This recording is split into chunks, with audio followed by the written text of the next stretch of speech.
Hi ಸ್ನೇಹಿತರೆ, ಎಲ್ಲರೂ ಹೇಗಿದ್ದೀರಾ? ಓಕೆ, ಒಂದು ಇಂಪಾರ್ಟೆಂಟ್ ವಿಷಯನ ನಿಮ್ಮ ಜೊತೆ ಶೇರ್ ಮಾಡ್ಕೊಳ್ಬೇಕು ಅಂತ ಅನ್ನಿಸ್ತು. ತುಂಬ ದಿನ ಆಗಿತ್ತು ಈ ಥರ ವಿಡಿಯೋ ಮಾಡಿ.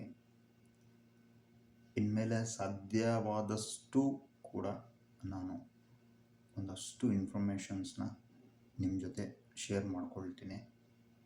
ಆ್ಯಂಡ್ ಲಾಟ್ ಆಫ್ ಇನ್ಫಾರ್ಮೇಷನ್ಸ್ನ ನಿಮ್ಮ ಜೊತೆ ಶೇರ್ ಮಾಡ್ಕೊಳ್ಬೇಕು ಅಂತ ಏನೇನೋ ರೆಡಿ ಮಾಡಿಕೊಂಡೆ. ಬಟ್ ಕೆಲವು ಕಾನೂನುಗಳು ಬದಲಾವಣೆ ಆದಂತಹ ಕಾರಣಕ್ಕೆ ಅವು ಯಾವ ಒಂದು ಇನ್ಫಾರ್ಮೇಷನ್ಸ್ನ ನಿಮ್ಮ ಜೊತೆ ಶೇರ್ ಮಾಡ್ಕೊಳ್ಳೋದಕ್ಕೆ ಆಗ್ತಾಯಿಲ್ಲ. I am so sorry. ಇದಕ್ಕೋಸ್ಕರ ಇದೊಂದು ವೈರ್ ತಗೊಂಡೆ ನೋಡಿ. ಇದೊಂದು ವೈರು ಇದೆಯಲ್ಲ, ಈ ಮೈಕ್ಗೆ ಎಕ್ಸ್ಟೆಂಡ್ ಮಾಡ್ಕೊಳ್ಳೋದಕ್ಕೆ ಈ ವೈರ್ ತೊಗೊಂಡೆ. ಸೊ ಆ್ಯಕ್ಚುಲಿ ಒಂದು ಮೈಕೆ ತೊಗೊಂಬಿಡೋಣ ಅಂತ ಅಂದ್ಕೊಂಡೆ. ಈ ಮೈಕ್ಗಳಿಗೆಲ್ಲ ಸಿಕ್ಕಾಪಟ್ಟೆ ಖರ್ಚು ಮಾಡಿಬಿಟ್ಟಿದ್ದೀನಿ. ಅದೇನಾದರೂ ಆ ಮೈಕ್ ಏನಾದರೂ ತೊಗೊಂಡ್ರೆ ಒಂದು ಡೈನಾಮಿಕ್ ಮೈಕ್ ತೊಗೋಬೇಕು ಅಂತ ಅಂದ್ಕೊಂಡೆ. ಈ ಟೇಬಲ್ಗೆ ಕಚ್ಚಿಸ್ಬಿಟ್ಟು ಬೂಮಾರ್ಮ್ ಅಲ್ಲಿ ಅದೆಲ್ಲ ಬರುತ್ತಲ್ಲ ಪಾಡ್ಕಾಸ್ಟಲ್ಲೆಲ್ಲ, ಅದೊಂದು 5,000 ರೂಪೀಸ್ ಆಗುತ್ತೆ. ಏನಿಲ್ಲ, ನನ್ನ ಹೆಂಡ್ತಿ ಬೈದಾಕ್ಬಿಡ್ತಾಳೆ, ಎಷ್ಟು ಗ್ಯಾಜೆಟ್ಸ್ನ ತೊಗೊಳ್ತೀಯ, ಕರೆಕ್ಟಾಗಿ ಯೂಸ್ ಮಾಡಲ್ಲ ಅಂತ. ಸೊ ಓಕೆ, ಈಗ ವಿಷಯಕ್ಕೆ ಬರೋಣ. ಸ್ನೇಹಿತರೆ, ನಿಮ್ಮ ಮನೆಯಲ್ಲಿ ಮಕ್ಕಳಿಗೆ ನೀವೇನು ಕಲಿಸ್ತಾ ಇದ್ದೀರ?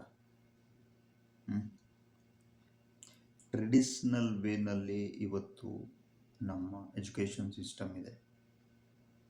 ಸೊ ನಮ್ಮ ಮಕ್ಕಳಿಗೆ ನಾವು ಈಗ ಎಚ್ಚೆತ್ಕೊಂಡು ಅವ್ರಿಗೆ ಕೆಲವು ವಿಷಯಗಳ ಬಗ್ಗೆ ನಾವು ಹೇಳ್ಕೊಡ್ಲಿಲ್ಲ ಅಂದರೆ ಮುಂದಿನ ದಿನಗಳಲ್ಲಿ ಅವ್ರಿಗೆ ಎಷ್ಟು ಕಷ್ಟ ಆಗುತ್ತೆ ಅಂತಂದರೆ ತುಂಬ ಕಷ್ಟ ಆಗುತ್ತೆ. ಫಸ್ಟು ನಿಮ್ಮ ಮನೆಯಲ್ಲಿರೋ ಮಕ್ಕಳಿಗೆ ನೀವೇನಾದರೂ ಸ್ಮಾರ್ಟ್ಫೋನ್ ಯೂಸ್ ಮಾಡ್ತಾಯಿದ್ರೆ ಅವ್ರ ಜೊತೆ ಕೂತ್ಕೊಂಡು ಸ್ಮಾರ್ಟ್ಫೋನಲ್ಲಿ ಏನೇನನ್ನು ಹೇಗೆ ಯೂಸ್ ಮಾಡಬೇಕು ಅನ್ನೋದನ್ನು ನೀವು ಹೇಳ್ಕೊಡಿ. ತಂದೆ ತಾಯಿಗಳು ಒಂದು ChatGPT, ಒಂದು ಗೂಗಲ್ ಜೆಮಿನೈ, ಈ ಥರ AI ಆ್ಯಪ್ಗಳು, ಆರ್ಟಿಫಿಷಿಯಲ್ ಇಂಟೆಲಿಜೆನ್ಸ್ ಆ್ಯಪ್ಗಳ ಬಗ್ಗೆ ಅವ್ರಿಗೆ ಪರಿಚಯ ಮಾಡಿಕೊಡಿ. ಸ್ನೇಹಿತರೆ, ನಿಮಗೆ ಗೊತ್ತಿಲ್ಲ ಇಂಟರ್ನ್ಯಾಷನಲ್ ಲೆವೆಲಲ್ಲಿ ಜಗತ್ತಲ್ಲಿ ಏನೇನು ನಡೀತಾ ಇದೆ ಅಂತ. ನಾವು ಹಿಂದೆ ಒಂದು ಡಿಗ್ರಿ ತೊಗೊಂಡ್ಬಿಟ್ರೆ ನಮಗೊಂದು ಕೆಲಸ ಸಿಗ್ಬಿಡುತ್ತೆ ಅಂತ ಓದ್ತಾ ಇದ್ವಲ್ಲ. ನಮ್ಮ ತಂದೆ ತಾಯಿ ಕಾಲದಲ್ಲಿ SSLC ಮಾಡಿದ್ರೆ ಸಾಕು, ಕೆಲಸ ಸಿಕ್ಬಿಡ್ತಾಯಿತ್ತು. ಆಮೇಲೆ ಬ್ಯಾಂಕಲ್ಲಿ ಕೆಲಸ ಸಿಗ್ತಾಯಿತ್ತು. ಆರ್ಮಿಲಿ ಕರೆದು ಕೆಲಸ ಕೊಡ್ತಾಯಿದ್ರು.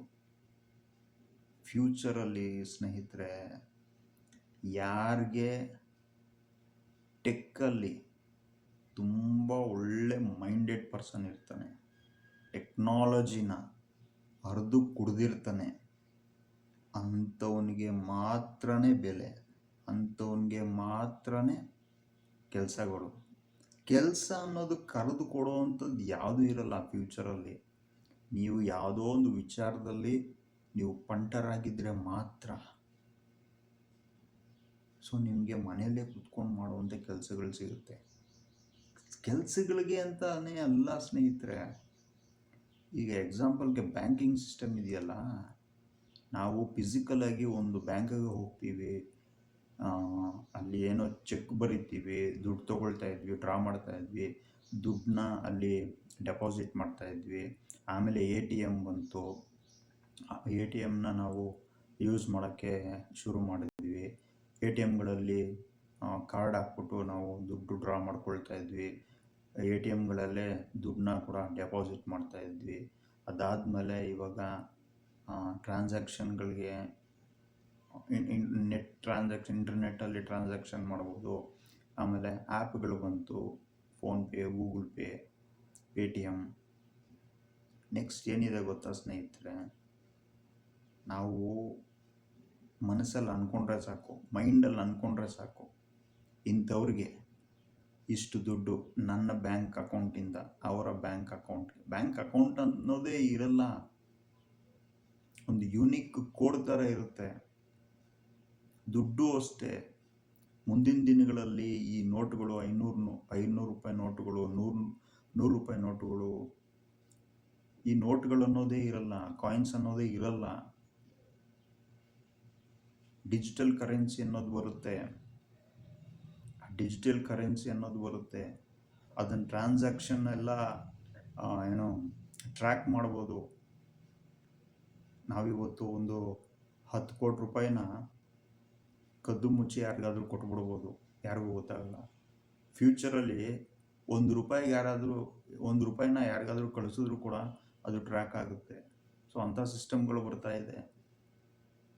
ದಯವಿಟ್ಟು ನಮ್ಮ ಟ್ರೆಡಿಷ್ನಲ್ ವೇನಲ್ಲಿ ನಾವು ಥಿಂಕ್ ಮಾಡೋದನ್ನು ಬಿಟ್ಬಿಟ್ಟು ಫ್ಯೂಚರ್ ತುಂಬ ದೊಡ್ಡ ಮಟ್ಟದಲ್ಲಿದೆ ಸ್ನೇಹಿತರೆ, ಬದಲಾವಣೆಗಳಾಗ್ತಾ ಇದೆ. ಇದು ಒಂದು ಟ್ರೇಲರು, ಟೀಸರು. ಒಂದು ಸಿನಿಮಾ ರಿಲೀಸ್ ಆಗೋದಕ್ಕೂ ಮುಂಚೆ ಟೀಸರ್ ಬರುತ್ತಲ್ಲ, ಇದು ಟೀಸರ್ ಜಸ್ಟು, ಇನ್ನೂ ಟ್ರೇಲರ್ ಇದೆ. ಮೇನ್ ಪಿಕ್ಚರ್ ಅಭಿ ಬಾಕಿ ಹೇ. ಆರ್ಟಿಫಿಷಿಯಲ್ ಇಂಟೆಲಿಜೆನ್ಸ್ ಈಗ ಸ್ಟಾರ್ಟ್ ಆಗ್ತಾ ಇದೆ, ಇನ್ನೂ ಸ್ಟಾರ್ಟ್ ಆಗ್ತಾ ಇದೆ, ಈಗ ಬೂಮ್ ಆಗಿಲ್ಲ. ಇದು ಬೂಮ್ ಆದಮೇಲೆ ಆರ್ಟಿಫಿಷಿಯಲ್ ಸೂಪರ್ ಇಂಟೆಲಿಜೆನ್ಸ್ ಆಲ್ರೆಡಿ ಅದು ಸ್ಟಾರ್ಟ್ ಆಗಿದೆ. ಅದಾದಮೇಲೆ ಇನ್ನೊಂದು 10-15 ವರ್ಷದಲ್ಲಿ ಕ್ವಾಂಟಮ್ ಕಂಪ್ಯೂಟರ್ ಬರ್ತಾ ಇದೆ. ಅದು ದೊಡ್ಡ ಪೆಡಂಭೂತ. ಆ ಕ್ವಾಂಟಮ್ ಕಂಪ್ಯೂಟರ್ ಯಾರ ಹತ್ರ ಸ್ಟ್ರಾಂಗ್ ಕ್ವಾಂಟಮ್ ಕಂಪ್ಯೂಟರ್ ಸಿಸ್ಟಮ್ ಇರುತ್ತೆ, ಸಪೋಸ್ ಅಮೇರಿಕದ ಹತ್ರ ಅಂತ ಒಂದು ಕ್ವಾಂಟಮ್ ಕಂಪ್ಯೂಟರ್ ಇದೆ ಅಂತಂದರೆ ಇಡೀ ಜಗತ್ತನ್ನ ಅಮೇರಿಕ ಆಳುತ್ತೆ. ಅವನು ಹೇಳ್ದಂಗೆ ಕೇಳಬೇಕು. ಅಂತ ಕ್ವಾಂಟಮ್ ಕಂಪ್ಯೂಟರ್ ಏನಾದರೂ ಭಾರತದ ಹತ್ರ ಇದ್ದರೆ ಭಾರತ ಹೇಳ್ದಂಗೆ ಇಡೀ ಜಗತ್ತು ಕೇಳಬೇಕಾಗತ್ತೆ. ಟೆಕ್ನಾಲಜಿನ ಕಲಿಸಿ ನಿಮ್ಮ ಮಕ್ಕಳಿಗೆ. ಒಂದು ಲ್ಯಾಪ್ಟಾಪ್ ತಕ್ಕೊಡಿ, ಆ ಲ್ಯಾಪ್ಟಾಪ್ನ ಬಳಸೋದು ಹೆಂಗೆ, ಸಿಸ್ಟಮ್ ಬಳಸೋದು ಹೆಂಗೆ, ಒಂದು ಸ್ಮಾರ್ಟ್ಫೋನಲ್ಲಿ ಗೂಗಲಲ್ಲಿ ಚೆಕ್ ಮಾಡೋದು ಹೆಂಗೆ, ಅವರ ಪಾಠಕ್ಕೆ ಸಂಬಂಧಪಟ್ಟಿದ್ದನ್ನೇ ಚೆಕ್ ಮಾಡೋದು ಹೆಂಗೆ. ಆರ್ಟಿಫಿಷಿಯಲ್ ಇಂಟೆಲಿಜೆನ್ಸ್ ಆ್ಯಪ್ಗಳಿದೆ, ChatGPT, Google Gemini, Grok, DeepSeek and Claude AI. ಸ್ನೇಹಿತರೆ, ಈ ಹೆಸರುಗಳನ್ನ ಕೇಳ್ತಾ ಇದ್ರೇ ತಲೆ ಕೆಡುತ್ತಲ್ಲ. ಇನ್ ಫ್ಯೂಚರಲ್ಲಿ ಇದೇ ನಿಮ್ಮ ಮಕ್ಕಳಿಗೆ ಕಲಿಬೇಕಾಗಿರೋದು. ಅವ್ರು ಈಗಿಂದ ಕಲ್ತ್ರೆ ನೆಕ್ಸ್ಟ್ ಅವ್ರ ಫ್ಯೂಚರ್ಗೆ ಒಳ್ಳೆಯದಾಗೋದು. ಯಾಕಂದರೆ ನಾನು ಡಿಟೇಲಾಗಿ ಹೇಳ್ಕೊಡೋದಕ್ಕೆ ಆಗೋದಿಲ್ಲ. ಸೊ ಫೈನಾನ್ಷಿಯಲಿ ಅವರು ಹೆಂಗೆ ಅಂತಂದರೆ ಅವರ ಸಂಬಳ, ಅವರ ಜೀವನ ಎಲ್ಲ ಕೂಡ ಟೆಕ್ನಾಲಜಿ ಮೇಲೇ ಅವಲಂಬಿತವಾಗಿದೆ. ದಯವಿಟ್ಟು ಸುಮಾರು ಜನ ಈ ಡಾಕ್ಟರ್ಗಳು ಅವರು ಇವರು ಹೇಳ್ತಾರಲ್ಲ, ಮಕ್ಕಳಿಗೆ ಮೊಬೈಲ್ ಕೊಡಬೇಡಿ, ಹಾಳಾಗ್ಬಿಡ್ತಾರೆ ಅಂತ. ಕೊಡದೆ ಹೋದರೆ ಹಾಳಾಗ್ತಾರೆ ಸ್ನೇಹಿತರೆ. ನೀವೇನು ಮಾಡ್ತಾ ಇದ್ದೀರಾ? ಡಾಕ್ಟರ್ಗಳು ಹೇಳ್ತಾ ಇರೋದು ಹೆಂಗೆ ಅಂತಂದರೆ, ಅವರು ಹೇಳ್ತಾ ಇರೋದು ಕರೆಕ್ಟ್ ಇದೆ, ಅವ್ರಿಗೆ ಬಿಟ್ಬಿಡ್ಬೇಡ್ರಿ. ಅವ್ರ ಕೈ ಕೊಟ್ಟು ಒಳ್ಳೇದ್ಯಾವುದು ಕೆಟ್ಟದ್ಯಾವುದು, ಯಾವುದನ್ನು ಹೇಗೆ ಬಳಸಬೇಕು, ಯಾವುದನ್ನು ಹೇಗೆ ಬಳಸಬಾರ್ದು. ಇಂಟರ್ನೆಟ್ಟಲ್ಲಿ ಕೆಟ್ಟದ್ದೇ ನೋಡ್ಬಿಡ್ತಾರೆ, ಹಾಳಾಗ್ಬಿಡ್ತಾರೆ ಅಂತ. ನೀವು ಕೂತ್ಕೊಂಡು ಹೇಳ್ಕೊಡಿ ಒಳ್ಳೇದು ಯಾವುದಿದೆ ಅಂತ. ನೀವು ಇನ್ಸ್ಟ್ರಕ್ಟ್ ಮಾಡಿ ಅವ್ರಿಗೆ, ನೀವು ಗೈಡ್ ಮಾಡಿ ಅವ್ರಿಗೆ. Future is so technology.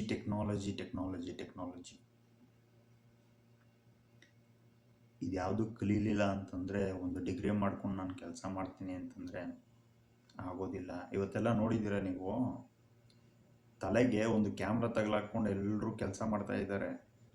ಪಾತ್ರೆ ತೊಳೆಯೋರು, ಬಟ್ಟೆ ಹೊಲಿಯೋರು, ಬಟ್ಟೆ ಒಗೆಯೋರು, ತರಕಾರಿ ಮಾರೋರು, ಆಮೇಲೆ ಅಡುಗೆ ಮಾಡೋರು, ಅದೆಲ್ಲ ಎಐಗೆ ಟ್ರೈನಿಂಗ್ ಕೊಡ್ತಾ ಇದ್ದಾರೆ. ಸ್ನೇಹಿತರೆ, ಫ್ಯೂಚರಲ್ಲಿ ಒಂದು ಬಟ್ಟೆ ಒಗೆಯೋದು, ಬಟ್ಟೆ ಹೊಲಿಯೋದು, ಆಮೇಲೆ ಅಡುಗೆ ಮಾಡೋದು, ಇದಕ್ಕೆಲ್ಲ ರೋಬೋಟಿಕ್ಸ್ ಬರುತ್ತೆ. ಆ ರೋಬೋಗಳಿಗೆ ಈ ವಿಡಿಯೋಯಿಂದ ಟ್ರೈನಿಂಗ್ ಕೊಡ್ತಾರೆ. ಆಲ್ರೆಡಿ ಈ ಥರ ಕ್ಯಾಮ್ರಾಗಳು ಹಾಕ್ಕೊಂಡು ಆಪ್ರೇಷನ್ ಥಿಯೇಟ್ರಲ್ಲಿ ಡಾಕ್ಟ್ರುಗಳು ಆಪ್ರೇಷನ್ ಮಾಡೋದನ್ನು ಕೂಡ ವಿಡಿಯೋಗಳು ಮಾಡ್ತಾ ಇದ್ದಾರೆ. ಜಸ್ಟ್ ಇಮ್ಯಾಜಿನ್, ರೋಬೋಟ್ಗಳು ಬಂದು ಡಾಕ್ಟ್ರು ಮಾಡೋ ಆಪ್ರೇಷನ್ಗಳನ್ನು ಮಾಡುತ್ತೆ.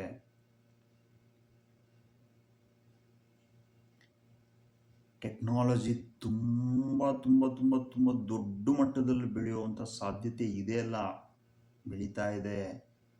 ನೀವು ಯೋಚನೆನೂ ಮಾಡೋಕ್ಕಾಗಲ್ಲ, ಆ ಮಟ್ಟಿಗೆ ಬೆಳೆಯುತ್ತೆ. ಇಮ್ಯಾಜಿನ್ ಮಾಡಿ, ನಿಮ್ಮ ಮಕ್ಕಳು ಏನು ಕಲಿದೆ ಸುಮ್ಮನೆ ಟ್ರೆಡಿಷ್ನಲ್ ವೇನಲ್ಲಿ ಅಕಾಡೆಮಿಕ್ಗಳನ್ನ ಕಂಪ್ಲೀಟ್ ಮಾಡಿದ್ರೆ ಅವ್ರನ್ನ ದಡ್ರು ಅನ್ನಲ್ಲ, ಏನಕ್ಕೂ ಕೆಲಸಕ್ಕೆ ಬರ್ದಿರೋ ಥರ ನೋಡ್ತಾರೆ ಫ್ಯೂಚರಲ್ಲಿ. ಸೊ ಈಗಲೇ ಮಕ್ಕಳಿಗೆ ಒಂದು ಇಂಟರ್ನೆಟ್ನ ಹೇಗೆ ಬಳಸೋದು ಅಂತ ಹೇಳ್ಕೊಡಿ. ಒಂದು ಆ್ಯಪ್ನ ಬಳಸ್ಕೊಂಡು ಏನೇನೆಲ್ಲ ನಾಲೆಡ್ಜ್ ಗೇನ್ ಮಾಡ್ಬೋದು ಅನ್ನೋದನ್ನು ಹೇಳ್ಕೊಡಿ. ಇಲ್ಲಾಂದರೆ ತುಂಬ ಕಷ್ಟ ಆಗುತ್ತೆ ಸ್ನೇಹಿತರೆ, ಅರ್ಥ ಮಾಡ್ಕೊಳ್ಳಿ. ಈಗೆಲ್ಲ ನೀವು ನೋಡ್ತಾ ಇದ್ದೀರಾ ಅಮೇರಿಕ-ಇರಾನ್ ವಾರ್. ಆ ವಾರಲ್ಲಿ ಕೂಡ ಬಳಸಿದ್ದಾರೆ. ಹೇಗೆ ಬಳಸಿದ್ದಾರೆ ಅಂತ ನಾನು ಎಕ್ಸ್ಪ್ಲೇನ್ ಮಾಡೋಕ್ಕಾಗಲ್ಲ. ನಾನೇನಾದ್ರು ಎಕ್ಸ್ಪ್ಲೇನ್ ಮಾಡಿದ್ರೆ ಬರ್ತಾರೆ ನಮ್ಮ ಮನೆ ಹತ್ರ. ಸುಮ್ಮನೆ ಜೋಕ್ಗೆ ಹೇಳಿದೆ. ತುಂಬ ಇದೆ ಸ್ನೇಹಿತರೆ, ತುಂಬ ಇದೆ. ನೀವು ಇಮ್ಯಾಜಿನ್ ಮಾಡೋದಕ್ಕೂ ಆಗಲ್ಲ ಮುಂದಿನ ದಿನಗಳಲ್ಲಿ ಆ ಮಟ್ಟಕ್ಕೆ ಬೆಳೆಯುತ್ತೆ ಟೆಕ್ನಾಲಜಿ. ಈ ಜೆನ್ಝೀಸ್ ಅಂತ ಹೇಳ್ತಾ ಇದ್ದಾರಲ್ಲ, ಅವರು ಆಲ್ರೆಡಿ ಅಡ್ಯಾಪ್ಟ್ ಮಾಡ್ಕೊಂಡ್ಬಿಟ್ಟಿದ್ದಾರೆ ಟೆಕ್ನಾಲಜಿನ. ಸೊ ಫ್ಯೂಚರಲ್ಲಿ ಸಿಕ್ಕಾಪಟ್ಟೆ ಇದೆ ಟೆಕ್ನಾಲಜಿ. ದಯವಿಟ್ಟು ನಿಮ್ಮ ಮಕ್ಕಳಿಗೆ ಇದೆಲ್ಲವನ್ನು ಕಲಿಸ್ಕೊಡಿ. ಬರೀ ನಮ್ಮ ಮಗ ಚೆನ್ನಾಗಿ ಓದ್ತಾನೆ, ನಮ್ಮ ಮಗ ರ್ಯಾಂಕ್ ತೆಗಿತಾನೆ, ನಮ್ಮ ಮಗ ಅದು ಮಾಡ್ತಾನೆ ಇದು ಮಾಡ್ತಾನೆ, ಒಳ್ಳೆ 99% ರ್ಯಾಂಕ್ ತೆಗಿತಾನೆ, ವೇಸ್ಟು, ಮಾರ್ಕ್ಸ್ ಎಲ್ಲ ವೇಸ್ಟು. ನಾನು ಈ SSLC ಪಾಸಾಗಿರೋ ಮಕ್ಕಳು ತುಂಬ ಜನ ಕೆಲ್ಸಕ್ಕೆ ಬರೆದಿರೋ ಕೋರ್ಸ್ಗಳನ್ನ ತಗೊಳ್ತಾ ಇದ್ದಾರೆ. ನನಗೆ ಗೊತ್ತಿರೋ ಎಷ್ಟೋ ಜನ ಮಕ್ಕಳು SSLC ಪಾಸಾದವರು ವೇಸ್ಟಾಗಿ ತಗೊಳ್ತಾ ಇದ್ದಾರೆ. ಅವ್ರಿಗೆ ಅರ್ಥ ಆಗ್ತಾ ಇಲ್ಲ. ಅವ್ರ ಟೀಚರ್ಗಳೇ ಸಜೆಸ್ಟ್ ಮಾಡ್ತಾ ಇದ್ದಾರೆ ಇಂಥ ಕೋರ್ಸ್ ತಗೋ ಅಂತ. ಆ ಟೀಚರ್ಗಳು ಮೈಂಡ್ಸೆಟ್ ಕೂಡ ಟ್ರೆಡಿಷ್ನಲ್ ಮೈಂಡ್ಸೆಟ್ಟೇ ಇದೆ. ಸೊ ಹಿಂಗೆ ಓದಿದ್ರೆ ಇಷ್ಟು ಮಾರ್ಕ್ಸ್ ತೆಗೆದ್ರೆ ಹಿಂಗೆ ಇಂಥ ಕೆಲಸ ಸಿಗುತ್ತೆ ಅಂತ. ಫಸ್ಟೆಲ್ಲ ಟೈಪ್ ರೈಟಿಂಗ್ ಇತ್ತು, ಟೈಪ್ ರೈಟರ್ ಮಿಷಿನ್ಗಳು. ಅದನ್ನು ಕಂಪ್ಯೂಟರ್ಗಳು ರಿಪ್ಲೇಸ್ ಮಾಡ್ಬಿಟ್ರು. ಈಗ ಕಂಪ್ಯೂಟರ್ಗಳನ್ನು AI ರಿಪ್ಲೇಸ್ ಮಾಡ್ತಾ ಇದೆ. ಜಸ್ಟ್ ಇಮ್ಯಾಜಿನ್, ನೀವು ಸೈನ್ಸ್ ತಗೊಂಡು PUCನಲ್ಲಿ 100 ಮಾರ್ಕ್ಸ್ ತಗೊಂಡು 100%ಅಲ್ಲಿ ಪಾಸ್ ಆದ್ರೂ ನಿಮಗೆ AI ಗೊತ್ತಿಲ್ಲ ಅಂತಂದರೆ ನೀವು ವೇಸ್ಟ್ ಬಾಡಿನೇ. ಅರ್ಥ ಮಾಡ್ಕೊಳ್ಳಿ. ಎಷ್ಟೋ ಜನ ಯಾವಾಗ ಮನೇಲಿ ಬಿದ್ದಿದ್ದಾರೆ. ನಾನೇ ಕೆಲವ್ರಿಗೆ ಅಡ್ವೈಸ್ ಮಾಡಿದ್ದೆ ಬೇಡ ಅಂತ. ಈಗ ವಾಟ್ ಟು ಡೂ, ನಮ್ಮ ಮಾತುಗಳು ಕೇಳಲ್ಲ. 4-5 ವರ್ಷದಿಂದನೇ ಹೇಳಿದ್ವಿ, ಕೇಳಲಿಲ್ಲ. ಈಗ ಅನುಭವಿಸ್ತಾ ಇದ್ದಾರೆ. ಅನುಭವಿಸ್ಲಿ, ವಾಟ್ ಟು ಡೂ, ನಾವೇನು ಮಾಡೋಕ್ಕಾಗುತ್ತೆ. ಸೊ ನಿಮ್ಮ ಮಕ್ಕಳಿಗೆ ಪ್ಲೀಸ್ ಟೆಕ್ನಾಲಜಿನ ಕಲಿಸ್ಕೊಡಿ ಸ್ನೇಹಿತರೆ. Okay, thank you for watching my video. ಸಾಧ್ಯ ಆದರೆ ನನ್ನ ಚಾನಲ್ನ ಸಬ್ಸ್ಕ್ರೈಬ್ ಮಾಡ್ಕೊಳ್ಳಿ. ಆ್ಯಂಡ್ ಇನ್ಸ್ಟಾಗ್ರಾಮ್ ಮತ್ತು ನಾನು ಯೂಟ್ಯೂಬ್ ಎರಡರಲ್ಲೇ ಇರೋದು, ಫೇಸ್ಬುಕ್ಕಲ್ಲಿಲ್ಲ. Okay, thank you, bye. Next ಇನ್ನೊಂದು ಒಳ್ಳೆ ಇನ್ಫಾರ್ಮೇಷನ್ ಜೊತೆ ಇನ್ನೊಂದು ವಿಡಿಯೋದಲ್ಲಿ ನಾವೆಲ್ಲ ಭೇಟಿಯಾಗೋಣ. Thank you, bye. Have a nice day.